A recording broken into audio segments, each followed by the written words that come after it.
चूनागढ़ राज्य में भैरव सिंह का शासन हुआ करता था। चूनागढ़ राज्य में ही कलुआ नाम का एक मूर्तिकार रहा करता था। कलुआ मूर्ति बनाने में निपुण था।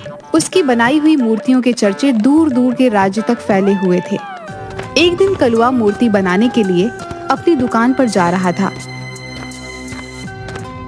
कि तभी उसका मित्र रास्ते में मिल जाता है। आजकल देख रहा हूँ मूर्ति बनाने में तुम कुछ ज्यादा ही व्यस्त चल रहे हो। तुम तो जानते हो बिलवा कि मैं सारा दिन मेहनत से मूर्ति बनाता हूँ, मगर मेरी बनाई हुई मूर्ति एक भी नहीं बिकती। तुम्हारे हाथ की बनाई हुई मूर्तियां भी जरूर बिकेंगी कलवा। बस तुमको थोड़ी सी मेहनत करने की जरूरत है। तुम्हें अपनी बनाई हुई मूर्ति के रंगों पर ध्यान देना चाहिए। तुम्हारी कारीगरी तो अच्छी है, बस तुम रंगों पर थोड़ा सा ध्यान दे दो तो तुम्हारी बनाई हुई मूर्ति भी कमाल की बन जाएगी। कलुआ भी मूर्ति ही बनाया करता था। शायद तुम बिल्कुल सही कह रहे हो मेरे दोस्त। अब से मैं और ज्यादा मेहनत करूंगा और तुम्हारे बताए हुए अनुसार मैं रंगों पर अब और ज्यादा ध्यान केंद्रित करूंगा। ये हुई ना बात? और फिर मैं तो तुम्हारी मदद के लिए हमेशा तैयार रहता हूँ। ठीक है बिलवा, अब मैं चलता हूँ। इतना कहकर कलुआ अपनी दुकान पर चला गया।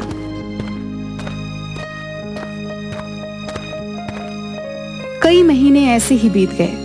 एक दिन वहां पर भैरव सिंह के सैनिक कलुआ की दुकान पर आकर रुक जाते हैं। एक सैनिक कलुआ की ओर देखकर बोला, क्या तुम्हारा ही नाम कलुआ है? जी मेरा ही नाम कलुआ है।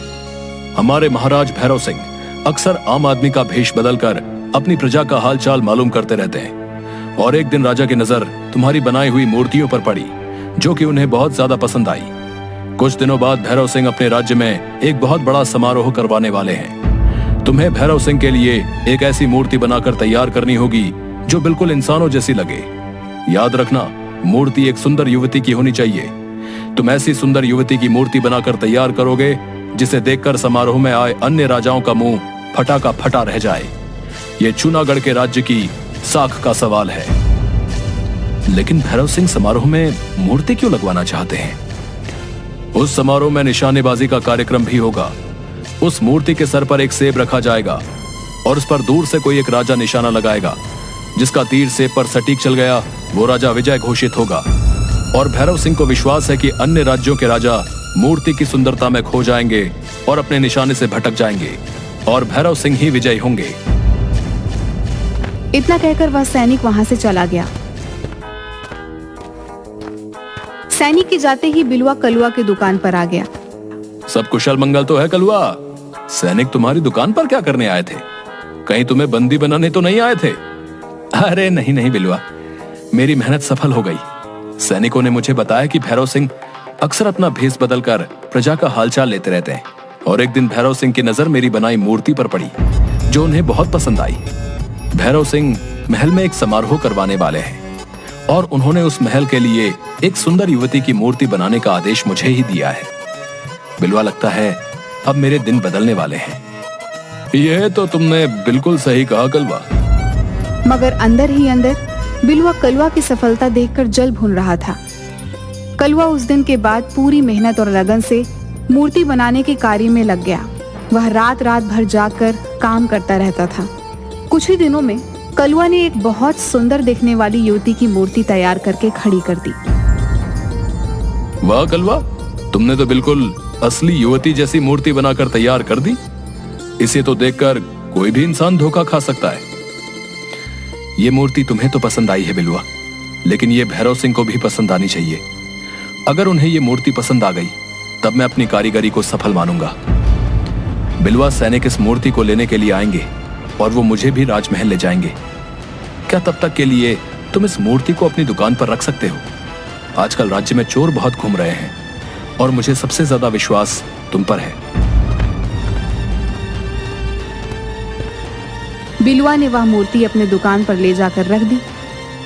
मैं वैसे भी इस मूर्ति को ठिकाने लगाने की सोच रहा था और इस मूर्ख ने तो स्वयं ही मूर्ति मुझे सौंप दी। देखता हूं ये कलुआ का बच्चा राजा को मूर्ति कैसे दे पाता है, क्योंकि मैं कल सुबह ही इस मूर्ति को बेचकर इस शहर और इस राज्य से कुछ महीनों के लिए रफू चक्कर हो जाऊंगा।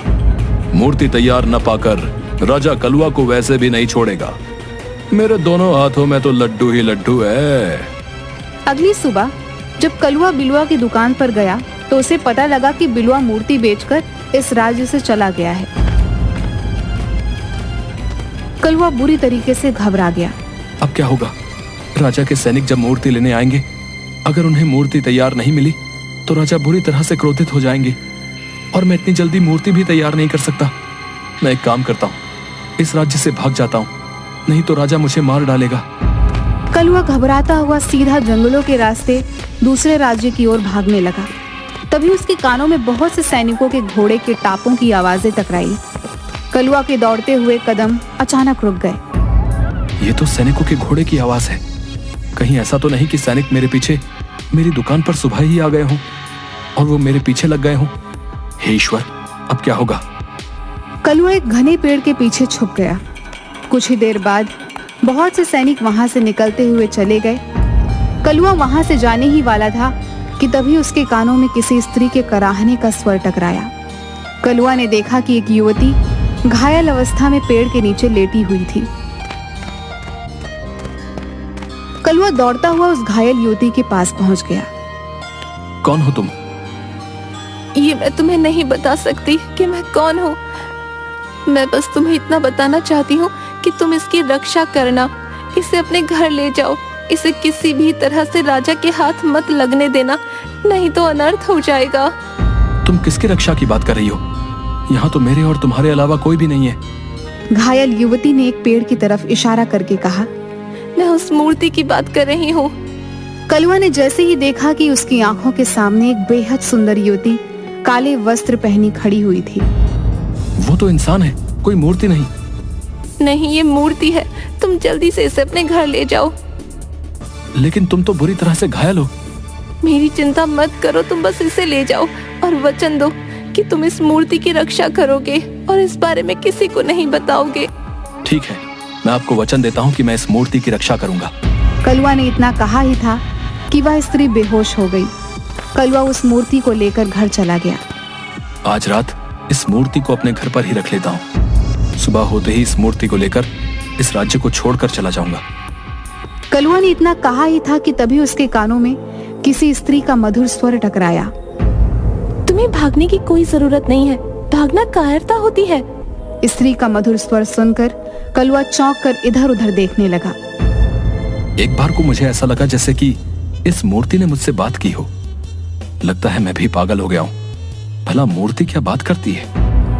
कलवा उस मूर्ति को निहारते हुए सो गया।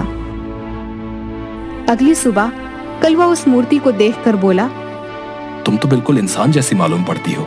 मेरी आयु 24 वर्ष की हो चुकी है, मगर मुझे अभी तक विवाह के लिए कोई भी स्त्री पसंद नहीं आई। अगर तुम इंसान होती तो मैं तुमसे ही विवाह करता। सच तो यह है कि पहली ही नजर में मुझे तुम्हें देखकर प्रेम हो गया है। मुझे भी तुमसे प्रेम हो गया है। अरे, फिर से उसी स्त्री का स्वर। लेकिन मेरे अलावा तो यहाँ पर और कोई मौजूद नहीं है। तभी कलवा का दरवाजा कोई जोर जोर से पीटने लगा।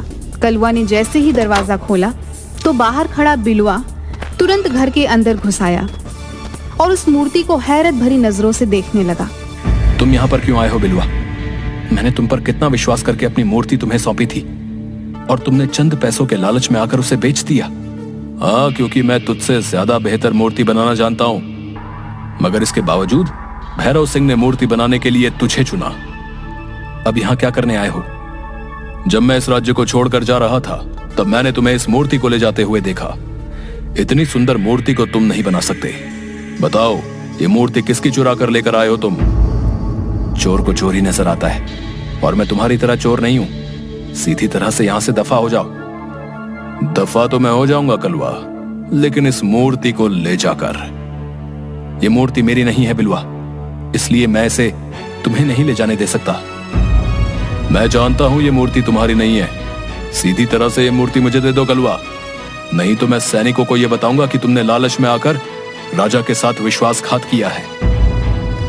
इतना कहकर बिलवा मूर्ति की तरफ जैसे ही गया, अचानक से उस मूर्ति की आंखों से रंग बिरंगी किरणें निकली और देखते ही देखते बिलवा के शरीर में आग लग गई और वो वहीं पर मर गया। यह देखकर कलवा के हाथ पैर फूल गए। तभी कलवा का दरवाजा कोई पीटने लगा। कलवा ने जैसे ही दरवाजा खोला तो सामने राजा के सैनिक खड़े थे। क्या तुमने मूर्ति बना दी कलवा? कल समारोह प्रारंभ होने वाला है। तुम्हें इसी समय वो मूर्ति हमारे साथ राजमहल लेकर चलनी है। मैं क्षमा चाहता हूँ। राजा के आदेश पर मैंने एक सुंदर युवती की मूर्ति बनाकर तैयार की तो थी, लेकिन बिलवा उसे बेचकर भाग गया।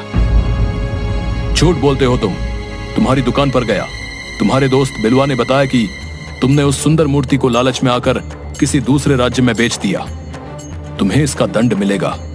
और तुमने अपने दोस्त बिलवा को ही मार डाला। बिलवा झूठ बोल रहा था और मैंने बिलवा को नहीं मारा। लेकिन सच तो तुम भी नहीं बोल रहे कलवा। मूर्ति तो मेरे सामने खड़ी है। मैं इस मूर्ति को आप लोगों को नहीं ले जाने दूंगा। ये मूर्ति मेरी बनाई हुई नहीं है। किसी की भी बनाई हुई हो, इससे क्या फर्क पड़ता है। फिलहाल तो ये राजमहल की शोभा बनेगी। अगर ये मूर्ति तुमने नहीं बनाई कलवा, तो मेरा दावा है कि इतनी सुंदर मूर्ति तुम भी नहीं बना सकते थे। मैं इस मूर्ति को आपको नहीं ले जाने दूंगा। तुम्हारा दिमाग तो ठीक है कलवा। कल समारोह शुरू होने वाला है। राजा को अपमानित करवाओगे क्या? इतना बोलकर उसने मूर्ति को उठाने का आदेश दिया, मगर कलवा जिद पर अड़ गया। गिरफ्तार कर लो इस कलवा को। इसने 2 अपराध किए हैं। एक तो भैरव सिंह के लिए बनाई हुई मूर्ति लालच में आकर बेच दी, और दूसरा अपराध इसने अपने ही दोस्त को जान से मारकर किया। सैनिकों ने कलवा को भी गिरफ्तार कर लिया। वह कलवा और उस मूर्ति को राजमहल के अंदर लेकर चले गए। मूर्ति को देखकर राजा का मुंह हैरत से फटा का फटा रह गया। भैरव सिंह सैनिक से बोला, तुमने कलवा को गिरफ्तार करके क्यों रखा हुआ है? इसने तो बहुत सुंदर मूर्ति बनाई है। इसका दावा है कि ये मूर्ति इसने नहीं बनाई, और ये इस मूर्ति को देने में आनाकानी कर रहा था, और इसने मित्र को भी जान से मार दिया। मैंने अपने दोस्त की जान नहीं ली।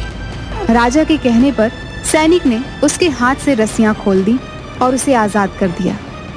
तुम इस मूर्ति को देने में आनाकानी क्यों कर रहे थे कलवा? क्या तुम्हें अपने राज्य पर विश्वास नहीं है? क्या तुम्हें ऐसा लगता है कि मैं तुम्हें इसकी कीमत नहीं दूंगा?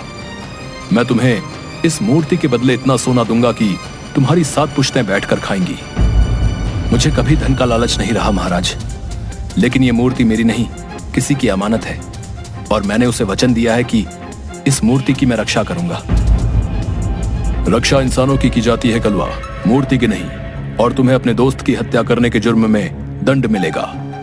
तभी राजा का एक घायल सैनिक दौड़ता हुआ राजा के पास आकर बोला, महाराज, राजमहल पर पड़ोसी राज्य के राजा चंद्र सिंह ने आक्रमण कर दिया है और सारे राज्य पर कब्जा भी कर लिया है। कुछ ही क्षणों में वो आपके पास पहुंचता होगा। इतना कहकर वह सैनिक वहीं पर बेहोश हो गया। तभी वहां पर राजा चंद्र सिंह अपने सैनिकों के साथ आकर बोले, अपने आप को मेरे हवाले कर दो भैरव सिंह, तुम्हारी सेना हार चुकी है। ये गलत है चंद्र सिंह, तुमने पीठ पीछे और धोखे से वार किया है।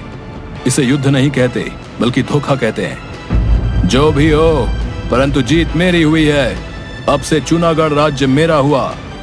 तभी राजा चंद्र सिंह की नजर उस मूर्ति पर पड़ी। इस मूर्ति की तलाश में तुम्हें पता नहीं कब से भटक रहा था। तुम्हारे पास ये मूर्ति कहां से आई?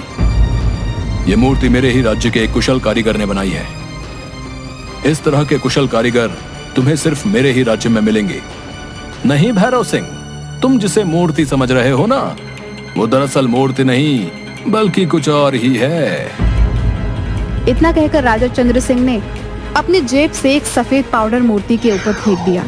अचानक मूर्ति के ऊपर रंग बिरंगी किरणें फूटने लगी और मूर्ति एक बेहद सुंदर युवती, मतलब एक इंसान में परिवर्तित हो गई, और क्रोधित होकर राजा चंद्र सिंह से बोली, ये तुमने अच्छा नहीं किया राजा चंद्र सिंह। जब तुम मेरे राज्य को जीत नहीं पाए, तब तुमने कपटी साधु की तंत्र क्रिया से मुझे एक मूर्ति में परिवर्तित कर दिया। कौन हो तुम? मैं रायगढ़ रियासत राज्य की राजकुमारी विभा हूँ।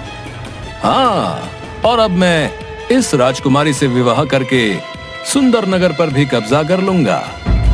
तभी कलवा ने अचानक राजा की तलवार निकालकर राजा चंद्र सिंह पर हमला बोल दिया। कलवा के एक ही वार से राजा चंद्र सिंह ढेर हो गया। तुम्हारा बहुत बहुत धन्यवाद कलवा। अगर तुम ऐसा नहीं करते तो मेरे हाथ से मेरा राज्य छिन जाता और राजकुमारी विभा को ये जबरदस्ती अपनी पत्नी बना लेता। तुम्हारा बहुत बहुत धन्यवाद कलवा।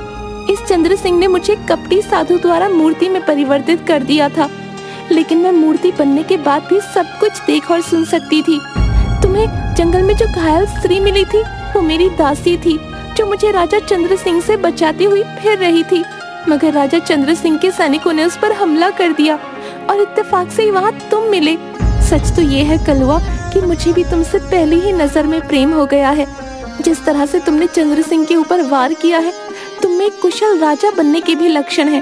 तुम्हारा दोस्त उस समय तुम्हें मारने की नीयत से आया था, इसीलिए मैंने बिलुआ की जान ली।